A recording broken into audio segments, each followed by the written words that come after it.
Ha llegado el momento de escuchar la palabra de Dios. Un potente mensaje extraído de las Sagradas Escrituras. En la voz del pastor Carlos Hoyos. El capítulo 13 del verso 24 al verso 30, ¿le parece? Claro que sí, pastor. Dice a la letra así: le refirió otra parábola diciendo: el reino de los cielos es semejante a un hombre que sembró buena semilla en su campo. Pero mientras dormían los hombres, vino su enemigo y sembró cizaña entre el trigo y se fue. Y cuando salió la hierba y dio su fruto, entonces apareció también la cizaña. Vinieron entonces los siervos del padre de familia y le dijeron: Señor, ¿no sembraste buena semilla en tu campo? ¿De dónde pues tiene cizaña? Versículo 28 dice: Él les dijo: un enemigo ha hecho esto. Y los siervos le dijeron: ¿quieres pues que vayamos y la arranquemos? Él les dijo: no sea que al arrancar la cizaña arranquéis también con ella el trigo. Dejad crecer juntamente lo uno y lo otro hasta la siega, y al tiempo de la siega yo diré a los segadores: recoged primero la cizaña y atadla en manojos para quemarla, pero recoged el trigo en mi granero. Qué interesante parábola. Pues pensando en lo que está ahí, todos sabemos que una parábola es un ejemplo, es una comparación, ¿cierto? Es una comparación. Y aquí es muy interesante la forma como se hace la comparación, porque a diferencia de la parábola del sembrador, ya, aquí la semilla no es la palabra. Aquí la semilla son el resultado de lo que produce la palabra. Es decir, las personas que creen. ¿Ya? Ese es en sí lo interesante de este pasaje. Y habla de un crecimiento general, porque a la par del trigo, pues también crece la cizaña. En el campo donde se siembra hay algo muy interesante, y es que mientras los labriegos duermen, los trabajadores u obreros, pues hay un enemigo que viene y siembra la cizaña. De alguna manera, uno pudiera decir a grandes rasgos que tiene sentido lo que Jesús dijo: hay que estar despiertos, velando y orando, porque mientras usted duerme, el enemigo ¿qué? Ese no duerme. Pero no nos proponemos explicar la parábola del trigo y la cizaña por una sola razón: Jesús La explicó. Y entonces sea la ocasión para decirle a todo lector de la Biblia que no es saludable para un intérprete de las Sagradas Escrituras tomar un pasaje aislado sin mirar el contexto de lo que se está diciendo allí. Por eso, antes de predicar sobre el trigo y la cizaña, lea primero la interpretación o la explicación que Jesús da, y entonces usted podrá tener una muy amplia visión de lo que Jesús dijo con respecto al enemigo, a el trigo, a la cizaña y lo que sucederá después, que se da en un contexto inicial, pero que también tiene una connotación para el tiempo nuestro, porque como hemos dicho aquí más de una vez, aunque el texto no esté relacionado directamente con el cristianismo del siglo XXI, sí es aplicable, porque la raíz de todos los valores, de todos los principios, pues se encuentra desde el Génesis. Por eso no comparto la tesis de quienes dicen que no se puede predicar en el Antiguo Testamento. ¿Usted sabía que hay gente que dice eso? Yo he escuchado a un destacado líder decir que no se podía predicar en el Antiguo Testamento porque eso ya había pasado, dejando ver con ello que desconoce la raíz del árbol, porque el Nuevo Testamento es como la copa, el resultado, el fin de lo que tiene inicio en el Antiguo Testamento. Y ustedes lo van a leer en Hebreos capítulo 1, ¿no? Dios, habiendo hablado muchas veces en otros tiempos a los padres por los profetas. Mire la relación que hace Jesús de Antiguo y Nuevo Testamento, para darnos razón en lo que estamos exponiendo, en el sentido de que la Biblia es un libro cristocéntrico que conserva una unidad, un pensamiento que no se desvía ni a derecha ni a izquierda desde el Génesis hasta el Apocalipsis. Y por eso que estamos diciendo que cuando leamos la Biblia tengamos en cuenta, porque mucho de lo que nosotros podemos leer, aplicar y vivir hoy tiene raíz en el Antiguo Testamento. Pero siento yo que, bueno, yo estoy completamente de acuerdo. Toda la escritura es inspirada por Dios. Divinamente dice. Así que todo el texto se podría predicar sin un problema. Lo que siento, no sé qué piensen ustedes, es que en ocasiones el Antiguo Testamento se presta demasiado para alegorizar, para que la persona tome las historias, porque pues básicamente el Antiguo Testamento está muy compuesto por textos de tipo histórico, mayormente, ¿no? No es que todo. Y a veces se alegoriza y se hacen aplicaciones que distan mucho de la realidad o se traen al presente conceptos, no aplican. Pero pues sí es innegable, creo que hay que dejarlo claro. No existe una tal percepción de que no se pueda predicar en el Antiguo Testamento, no. Me parece más... Es que en esa visión sí hay que tener muy claro la línea del tiempo.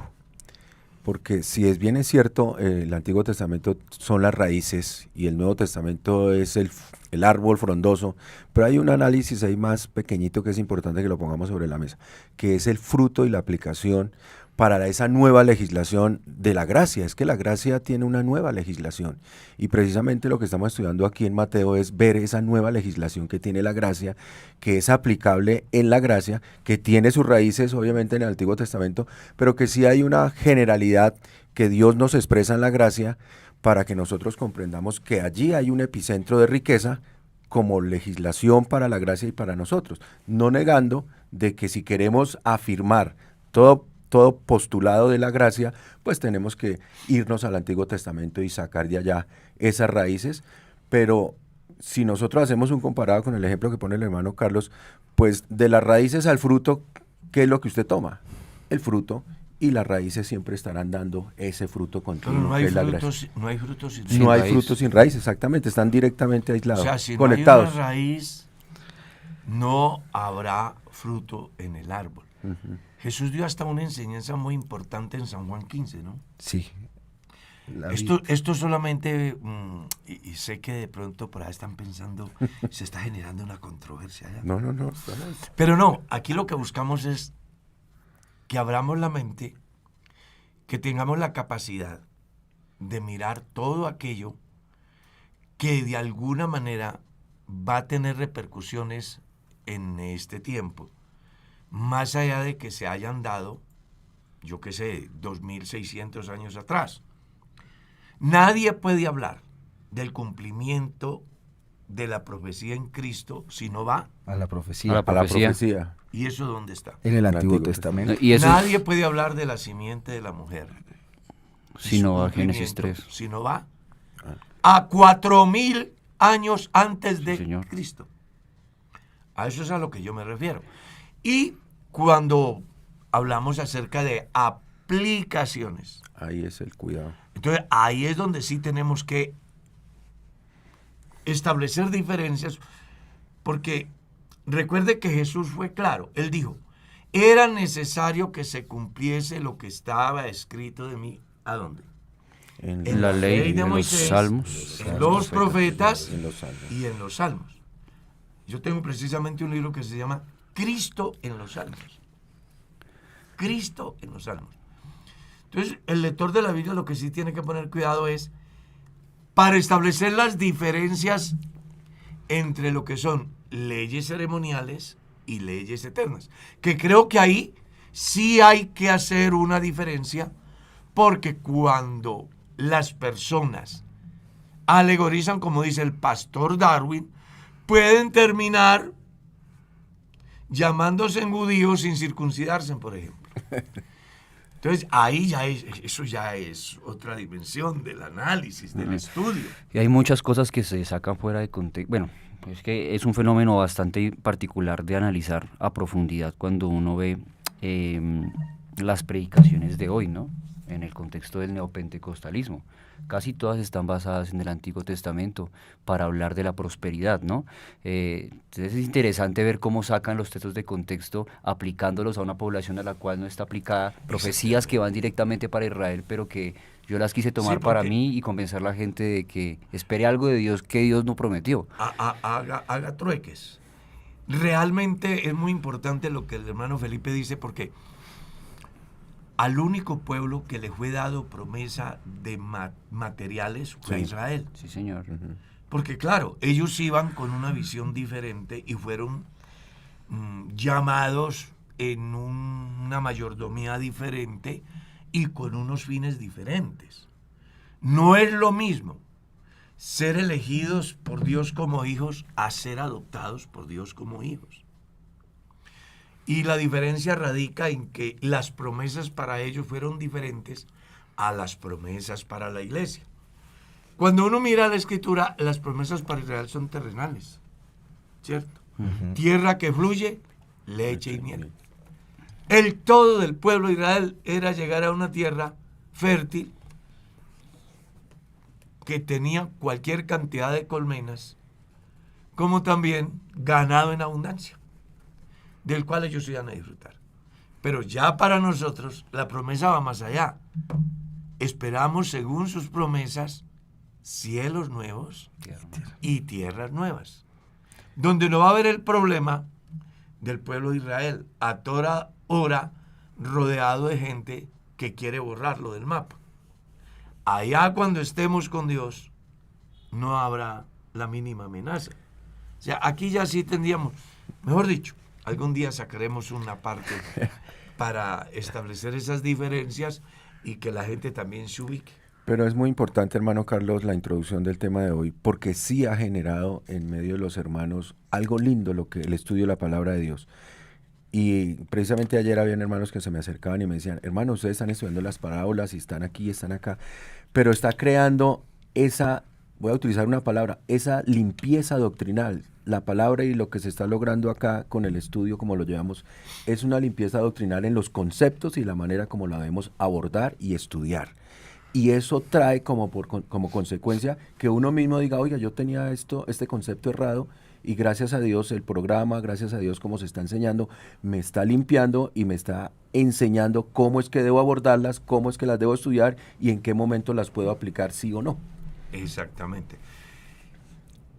Entonces, volviendo a la temática, ya leímos la parábola. Ahorita vamos a mirar la interpretación, pastor. Ahorita miramos la interpretación. Leamos la interpretación, porque aquí no hay que interpretarla. Ya está interpretada. Y tiene una particularidad. No sé si ustedes habrán tenido en cuenta. Hay otras parábolas en medio de la parábola del sembrador y del trigo y la cizaña.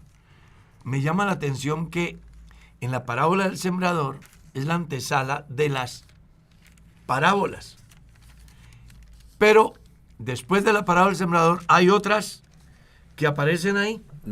Y luego viene la parábola del trigo y la cizaña y se salta a otras para Jesús dar la explicación. No vaya a creer que eso está por casualidad. Pero ahí sí, porque uno... No, lo que iba a decir es que tiene sentido todo lo que viene diciendo, porque cuando lleguemos al 33 vamos a entender que cambia el concepto, por ejemplo, de levadura en relación con este caso particular. Claro. El verso 36 del capítulo 13 dice: entonces, despedida la gente, entró Jesús en la casa, y acercándose a él sus discípulos le dijeron: explícanos la parábola de la cizaña del campo. Respondiendo él les dijo: el que siembra la buena semilla es el Hijo del Hombre, el campo es el mundo, la buena semilla son los hijos del reino, y las cizañas son los hijos del malo. El enemigo que la sembró es el diablo, la siega es el fin del siglo, y los segadores son los ángeles. De manera que como se arranca la cizaña y se quema en el fuego, así será en el fin de este siglo. Enviará el Hijo del Hombre a sus ángeles, y recogerán de su reino a todos los que sirven de tropiezo y a los que hacen iniquidad, y los echarán en el horno de fuego. Allí será el lloro y el crujir de dientes. Entonces los justos resplandecerán como el sol en el reino de su Padre. El que tiene oídos para oír, oiga. ¿Querían una mejor explicación? No, está perfecto. Oye, pero me llama la atención la capacidad de comunicar de Jesús. Cualquier catedrático se echaría horas para explicar eso, ¿verdad? Sí, pero Jesús la coge punto por punto, concreto, claro, como para que usted que estudia la palabra, cuando llegue a la parábola del trigo y la cizaña, no se reviente la cabeza pensando: ¿y quién es el trigo y quién es la cizaña? Bueno, Porque ya la explicación en el verso 36 aparece de una manera sencilla, y todo porque surge a razón del interrogante de los discípulos. Porque el pasaje comienza diciendo Que ellos pidieron una explicación. que ellos le piden a Jesús una explicación con relación a eso. O sea, ellos escuchan la parábola y les pasa lo que nos pasa a nosotros cuando leemos la parábola, pero no leemos la explicación. ¿Ya? Es muy interesante porque yo veo algunas cosas que vale la pena. Una, que Dios no habla sin razón. Y dos, que a quienes les habla, Él quiere que estén informados de qué es lo que Él quiere decirles. Algo así como para que eviten el problema de el rusellismo, de aquellos que se guían por el libro matriz superior a la Biblia, como Los sueños de Elena de White, por ejemplo, en El gran conflicto de los siglos, como inclusive el pensamiento romano, en el sentido de que nadie puede interpretar las escrituras de una manera diferente a como las interpreta el caudillo o líder o yo qué sé de su organización, que en el medio hay cualquier cantidades de movimientos, que sus feligreses perdieron el cerebro porque no tienen la posibilidad de pensar, de discrepar, de cuestionar y luego fijar una postura. ¿Ya? Porque todo el que piense diferente a, entonces es un hereje, que fue lo que llevó a la hoguera a muchos en el primer siglo, y que aún hoy uno observa que inclusive por manejos conceptuales algunos son malentendidos y entonces se pone en tela de juicio inclusive la salvación de ese individuo simple y llanamente porque tiene una concepción, un pensamiento diferente al concepto que el otro tiene, no entendiendo que dentro del desarrollo de la interpretación bíblica hay algunas cosas que son inamovibles, como es la estructura de la doctrina, pero hay otras cosas que son conceptos, que son tradiciones y que se pueden discutir y se pueden cuestionar sin necesidad de que se afecte la doctrina y la unidad del cuerpo, que es la iglesia. ¿Está claro? Entonces es muy interesante que las personas alcancemos a madurar para que no lleguemos a la condición o no llevemos las situaciones a la dimensión que lo llevaron, por ejemplo, a aquellos movimientos que surgieron con respecto, o en el primer siglo, con respecto a la deidad de Jesús, por ejemplo. ¿Sí?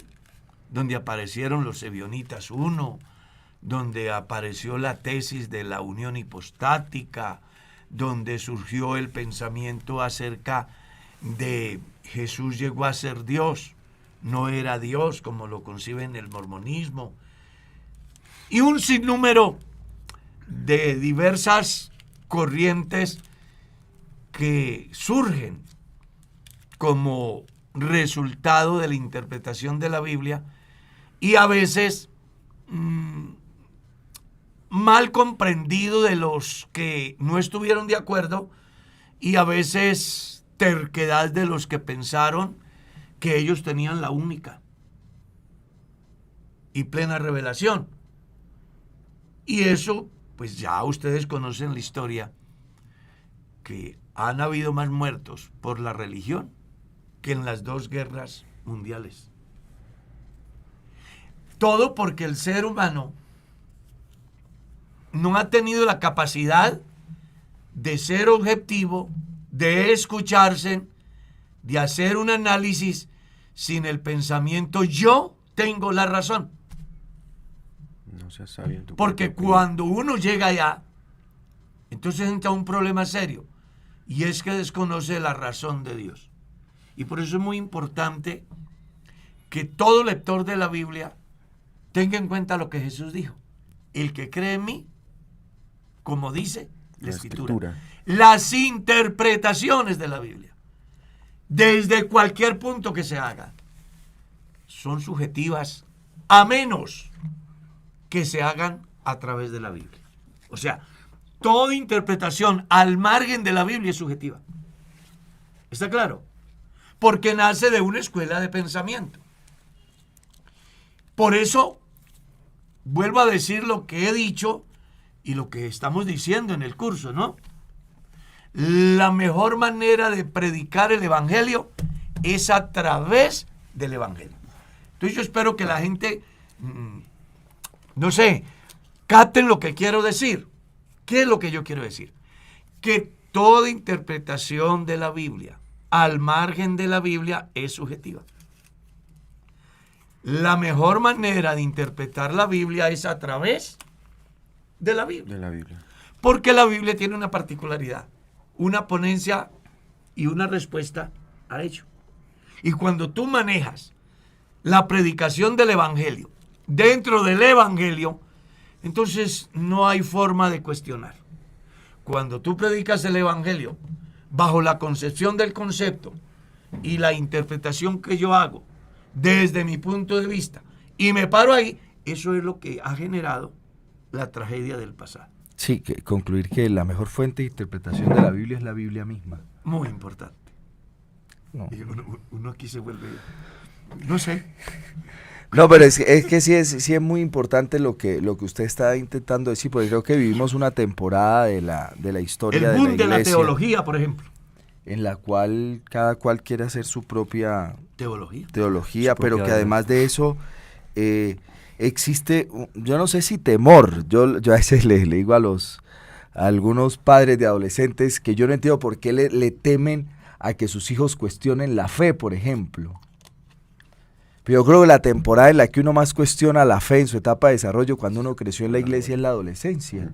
Y uno lo pregunta todo y entonces los papás a veces toman la idea de que alguien me lo está influenciando a mal. No, hermano, tenga la plena, pues es mi pensamiento, no tenga la plena seguridad que como usted tiene una verdad que está por encima de los conceptos, usted tendrá los elementos suficientes para hacerle ver a su hijo que lo que usted cree no es la consecuencia de la costumbre, de la tradición, sino que es una verdad trascendente en el tiempo, reveladora, transformadora, pero tómese el tiempo de explicarlo. Yo siempre he contado que yo cuando era, y debe estar ahí mi mamá escuchando, yo cuando era estudiante del colegio, alguna vez empecé a leer la trilogía El Señor de los Anillos de J.R.R. Tolkien. Y yo llegué a mi casa con los libros y yo estudiaba en la tarde, llegué con uno y era una edición especial, era así dorado y las letras élficas hechas, no, súper lindo. Mi mamá fue y le preguntó al presidente de jóvenes de esa época y le dijo que eso era satanismo y me prohibieron leer los libros. Estabas perdido. Pero habían películas. Me los prohibieron leer. No, perdí los descansos de ahí en adelante. No estoy diciendo, es decir, eso, o sea, pero no se tomó el tiempo de decir, bueno, ¿y quién es el autor? ¿Qué es lo que intenta transmitir el autor? No, nada. Entonces hay gente que a veces uno cuestiona cosas y de una vez lo va señalando y en los adolescentes pasa. Entonces a mi adolescente me dice, no, pero imagínate, le hice tal pregunta a mi papá y eso casi que invoca el nombre de Jesús sobre mí. Casi lo reprende. Porque yo... Entonces a veces eso que usted dice es súper importante, hermano Carlos. La posibilidad de cuestionar bajo la certeza de que detrás de ese cuestionamiento esta verdad va a seguir siendo transformadora. Pero hay un punto muy importante dentro de esto y es poder llevarlo a la lógica que humanamente nos lleva a decir que Dios está detrás de la Escritura. ¿Por qué? Porque no es solamente creer impositivamente que toda la Escritura es inspirada por Dios, por ejemplo, ¿no? Que yo siempre relacionado con lo que dice el hermano Darwin. Qué bueno que cuestionemos. ¿Por qué? Porque si yo atiendo al cristianismo de una forma impositiva, yo soy un católico más. Si yo he pensado eso, porque la religión fue impositiva, ¿verdad? Entonces debes pensar es así. Y nadie cuestionó, todo el mundo se creyó el cuento y nadie leyó la Biblia. Y nos creímos el cuento de muchas cosas. Y así fue culturalmente en muchos campos y por eso hasta hoy. Claro, y por eso es que el pastor dice que los muertos por la religión fueron muchísimos. Porque los que se atrevieron a cuestionarla, porque dijeron esto no es lógico, la llevaron. Pero entonces hoy en día que nosotros podamos cuestionar cosas que encontramos en la palabra de Dios para poder llegar a una correcta interpretación y que esa verdad sea transformadora en mi vida, eso es otro nivel. ¿Por qué? Porque, un ejemplo, alguien podría tomar un pasaje de los Corintios que el apóstol Pablo dice, atacando acerca de una problemática acerca de la fornicación, diciendo, por ejemplo, este proverbio corinto, de que se me fue. Pero yo le voy a ayudar con un pedacito. No, ya lo tengo. Las viandas para el vientre y el vientre para las viandas. Y alguien podría decir, amén, gloria a Dios. No, eso no es así. Eso es un proverbio que usaban en ese tiempo en Corinto. ¿Por qué lo digo? Claro, ¿por qué lo digo? Porque no todo lo que dice la Biblia es palabra de Dios. Así es. No todo lo dice Jesús, no todo lo dice. Señor. Se le explote la cabeza con lo que usted acaba de decir. Pero es que es verdad. Es verdad, si no, entonces podríamos hacer, y es que así pasa en las religiones y en lo que se predica actualmente. Cogemos un texto, lo sacamos de contexto, lo volvemos un pretexto y podemos hacer una doctrina de ello y hacer una mega iglesia y gente engañada. Hacer una mega iglesia.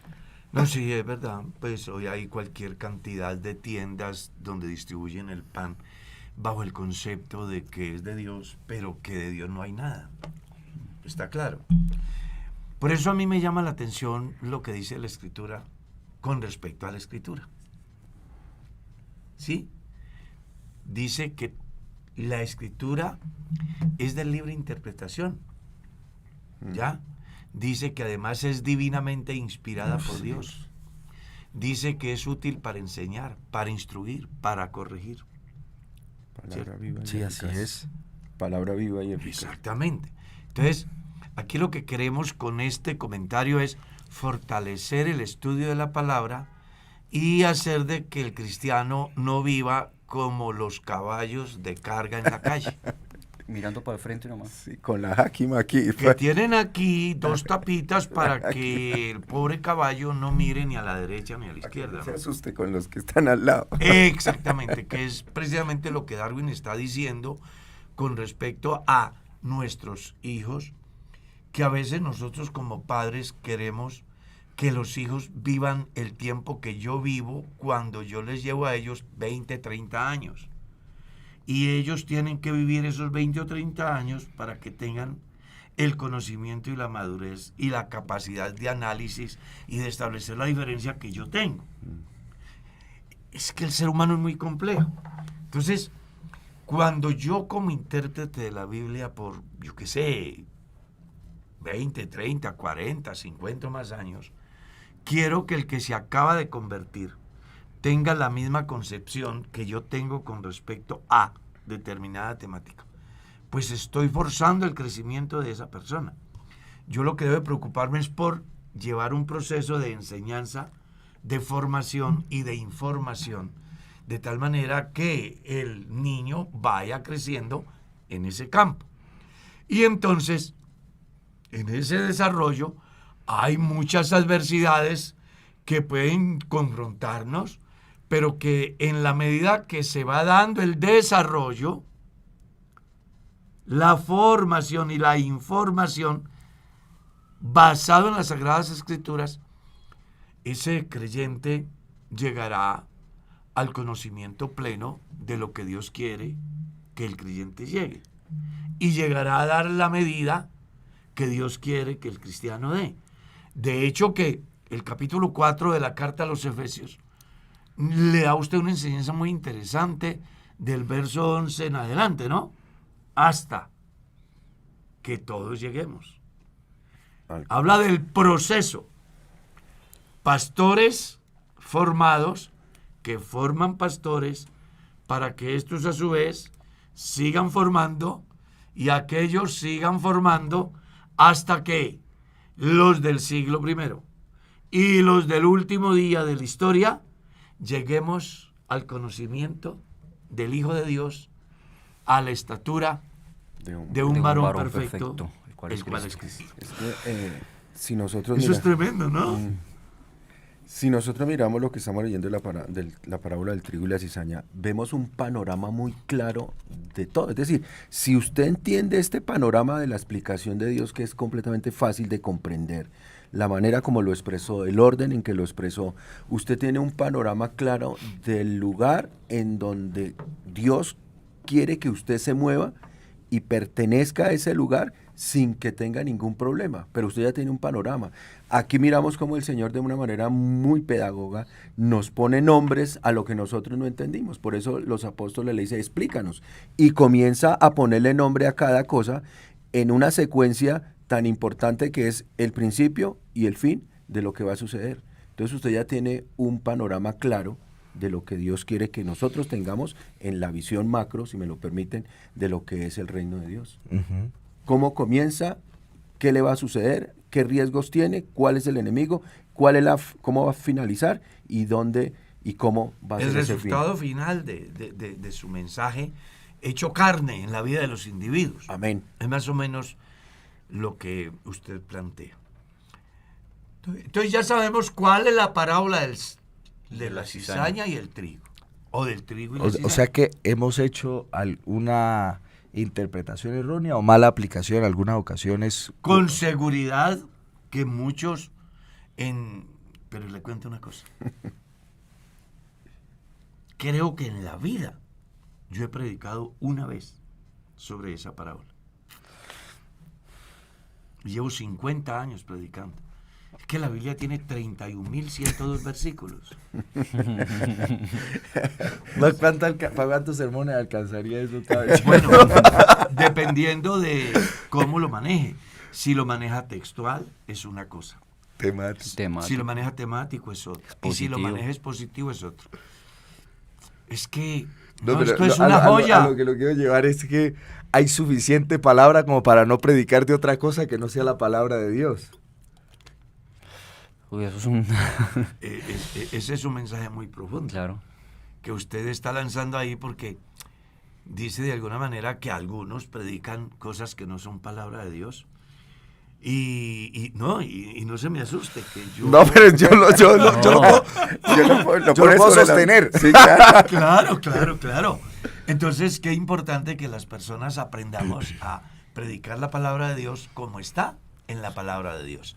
Y aquellas cosas que ni los discípulos entendieron y que de pronto usted por andar rápido, sin ser un predicador responsable, toma un pasaje y lo expone, pues es mejor que se tome la molestia y lea y luego se acerque a Jesús y le pregunte que le explique la parábola del trigo y la cizaña. Entonces, cuando usted habla con Jesús y él explica la parábola del trigo y la cizaña, usted tendrá una visión clara para dar una enseñanza con relación a la parábola del trigo y la cizaña. ¿Me hice entender? Amén. Es decir, Jesús da la parábola, a los discípulos les genera inquietud, van y le preguntan y él se las explica. Un ejemplo pequeño. Eso es maravilloso. Un ejemplo pequeñito que podemos hacer aquí entre nosotros 4 que estamos en la mesa es ¿cuántas veces usted la ha leído antes de venir aquí a los micrófonos? Por ejemplo. Por ejemplo, yo creo que no las había leído tan repetidas veces desde el momento que gracias a Dios estoy participando en el programa. Porque uno las lee y bueno, las leí, pasó el año y no las volvió a leer. Pero puedo decir que las he repetido en la lectura varias veces, en la mañana, en la tarde, vuelvo y me las leo para poder llegar aquí al menos dateado, informado y poder decir algún comentario que sea coherente a lo que estamos hablando. Claro, muy importante su aporte en ese campo. O sea, hay un mensaje claro. Lea la palabra cuantas veces pueda al día. Porque este programa se llama así, un encuentro Con la palabra. con la palabra. Y es lo que estamos haciendo aquí, tratando de que volvamos a la palabra. Una iglesia que lee la palabra, que escucha a Dios a través de la palabra, es una iglesia que no va a ser afectada por falsas doctrinas. Es una iglesia que no se va a desmotivar por circunstancias de la vida.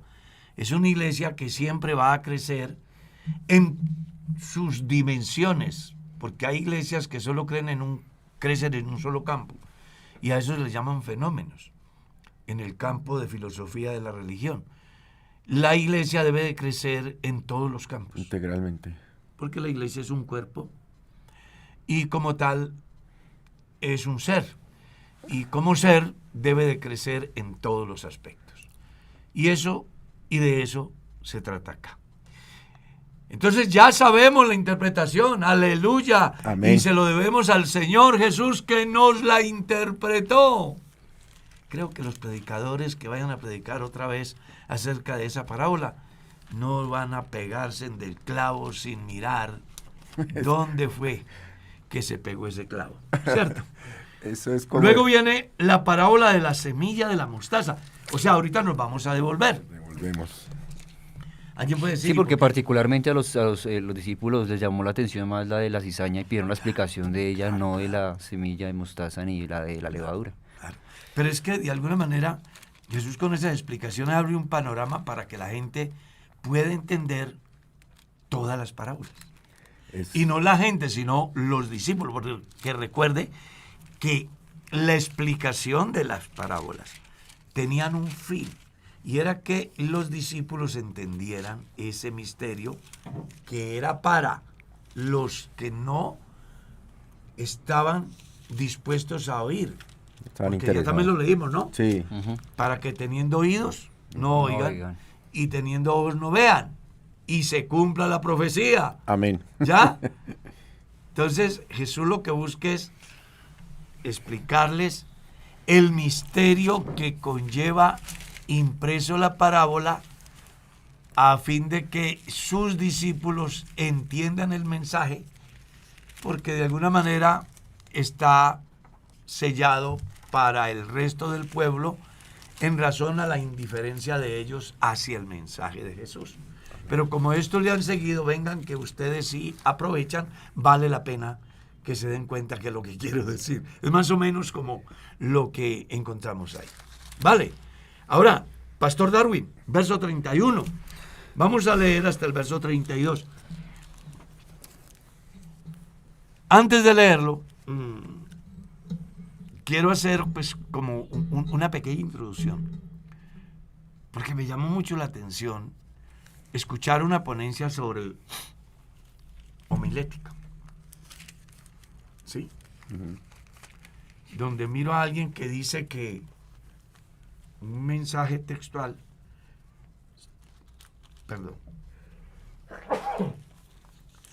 puede tomarse en varios textos. Y es una escuela de pensamiento. Pero trayéndolo acá, aquí podemos hablar de un sermón expositivo.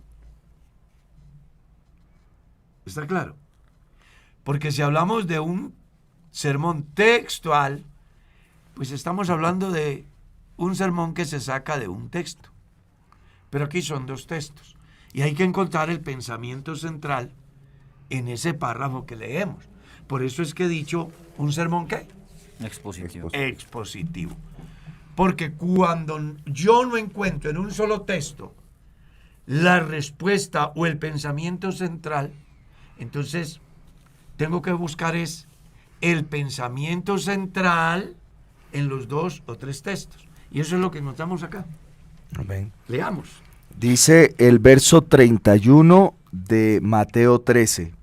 Otra parábola les refirió diciendo: el reino de los cielos es semejante al grano de mostaza que un hombre tomó y sembró en su campo, el cual a la verdad es la más pequeña de todas las semillas, pero cuando ha crecido es la mayor de las hortalizas y se hace árbol de tal manera que vienen las aves del cielo y hacen nido en sus ramas. Mirando yo el pasaje, me llama la atención que tiene una connotación mayor, a pesar de que es más pequeño el párrafo, que la parábola del sembrador y la parábola del trigo. Si usted mira, va a aparecer en 3 evangelios. ¿Sí? Amén. Aparece en 3 evangelios. Aparece en Marcos 4, 30 al 32 y Lucas 13, 18 y 19. No aparece las otras parábolas con esa connotación. ¿Ya? O sea, Jesús le da mucha importancia. Y no sé hasta dónde han llegado ustedes al estudio de la parábola, porque recuerde que es una parábola del reino. Y hay 2 maneras de verlo. Uno en el contexto que se da y otro en la aplicación que pudiéramos dar hoy. Porque son 2 cosas diferentes. Número 1, si usted mira, Jesús está hablando 2000 años, 2020 años antes del día de hoy, a una generación que están cargados de la influencia de la ley, y no tanto como la esencia, sino como la tradición de la ley, porque recuerden que la ley perdió su esencia en la manipulación que hacen los fariseos de la interpretación de la ley. Es decir, surgen una cantidad de tradiciones en el desarrollo del pueblo de Israel de tal magnitud que reemplazan la ley por los conceptos que ellos creen que deben de ser ley, tratando de alguna manera de ser mejores en sus puntos de vista desde el concepto que ellos manejan a lo que Dios ya ha dejado por sentado como palabra a través de la ley. Ustedes leen Marcos capítulo 6, el verso 7 en lo adelante, la diferencia que hay entre la ley y la tradición. ¿Cierto? Ahí está esa diferencia. Entonces Jesús le está diciendo a los discípulos. Otra parábola le refirió diciendo: el reino de los cielos es semejante al grano de mostaza que un hombre tomó y sembró en su campo. Hablando de eso tan pequeño como es el reino en un escenario tan grande como es el universo en el momento en que él está en el escenario humano. Entonces dice, así como el granito de mostaza cae, crece y se hace un árbol tan grande, porque esa es la enseñanza, ¿no? Así es también la semilla del reino. Es pequeña, pero se siembra y esta va a crecer a tal dimensión que se convierte en un árbol tan grande que así como las aves del cielo vienen al árbol de mostaza o a la planta de mostaza y se posan allí, así también sucede con el crecimiento del reino. Llega a ser tan grande que vienen las aves del cielo y hacen nido allí. 2 cosas muy importantes que hay que tener en cuenta al entender esto. 1, lo que Jesús dice: la semilla tan pequeña se hizo tan grande que permitieron que cualquier corriente filosófica y conceptual hicieran nido en ese pequeño árbol o planta llamado de manera figurada la mata de mostaza. En otras palabras, la enseñanza de Dios es tan pequeña en un escenario, pero crece tanto que convergen allí diferentes corrientes de pensamiento y terminan haciendo oler mal el proyecto de Dios en el tiempo en que se da el texto. Por eso dije que hay que mirarlo desde dos puntos. Una cosa es en el contexto que Jesús da y otra cosa es la aplicación que hoy pudiéramos dar.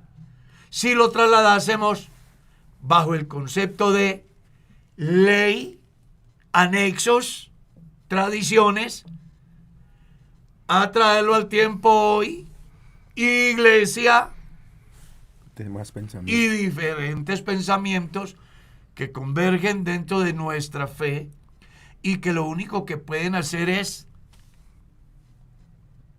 mostrar cosas que realmente no son la iglesia, permitir ciertos planteamientos que hacen oler mal la doctrina de Jesús.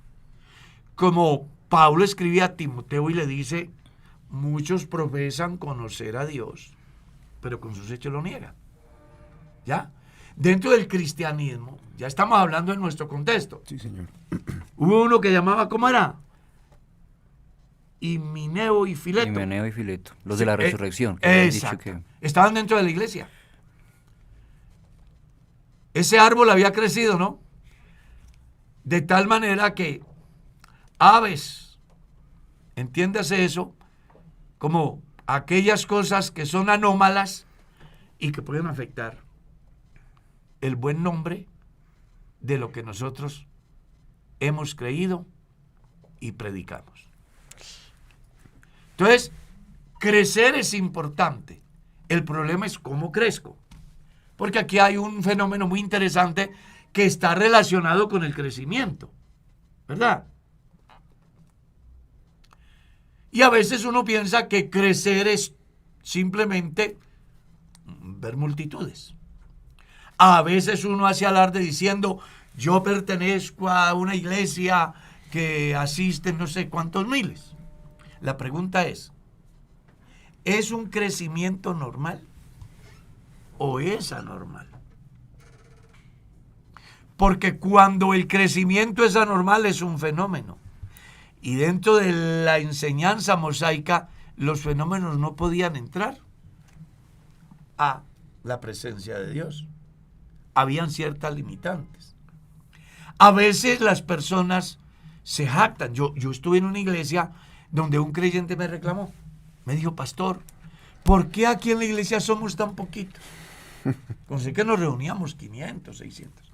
Pero la iglesia de Julano de tal, tienen dominicales con no sé cuántos miles. Y le dije, por eso, es que esta es la iglesia de Jesús, la otra es la iglesia de Julano de tal. Que hay una diferencia. Una es la iglesia de Jesús, otra es la iglesia del señor Julano o de la señora Fulana. Y ahí es donde la gente tiene que establecer la diferencia en el sentido de la semilla. Cómo crece el árbol y cuántas cosas llegan y en cuánto pueden afectar nuestro verdadero sentido de fe. Interesante que comprendamos que hoy, por ejemplo, traigámoslo a nuestro contexto, ¿sí? Somos la iglesia evangélica más grande de Colombia, ¿sí sabía, pastor? Tenemos más de 5,000 iglesias en Colombia y más de 40 misioneros, creo que ya son como 50 en el mundo. Eso dice la dimensión de la iglesia. Pero en la medida que la iglesia va creciendo, entonces aparecen líderes que no le ven problema soltarle el púlpito al candidato al consejo o a la alcaldía, por ejemplo. Sí. En esa... Para que establezca su tesis política y capte los votos de los cristianos a cambio de unos bultos de cemento, por ejemplo. Ahí Entonces la iglesia ha crecido tanto que las aves del cielo que Vienen y hacen nidos. ¡Claro! Otro viene con un pensamiento diferente. Yo qué sé, gnóstico. Es que Otro viene con un pensamiento humanista. Y lo que es puro, lo que es sano, si el verdadero cristiano practicante no pone cuidado, termina así, maloliente, como un árbol, donde todas las aves vienen y hacen nido. ¿Y quién se acerca a un árbol de esos al otro día? ¿Me hago entender? Sí. sí, Entonces hoy necesitamos una iglesia sana en la fe, sana en la doctrina. Pero para lograrlo tenemos que librarnos de prejuicios, de conceptos, de tradiciones. Y creer a Dios no como dice el líder de turno, sino como dice la Escritura. El problema del cristianismo, como el problema del pueblo de Israel, fue que le dieron prelación a los conceptos, a las interpretaciones conceptuales, e hicieron a un lado la esencia de la ley en el tiempo de la ley, como hoy se le puede dar prelación a los conceptos antes que a la palabra, que es la esencia o la hoja de ruta que el cristiano debe de seguir.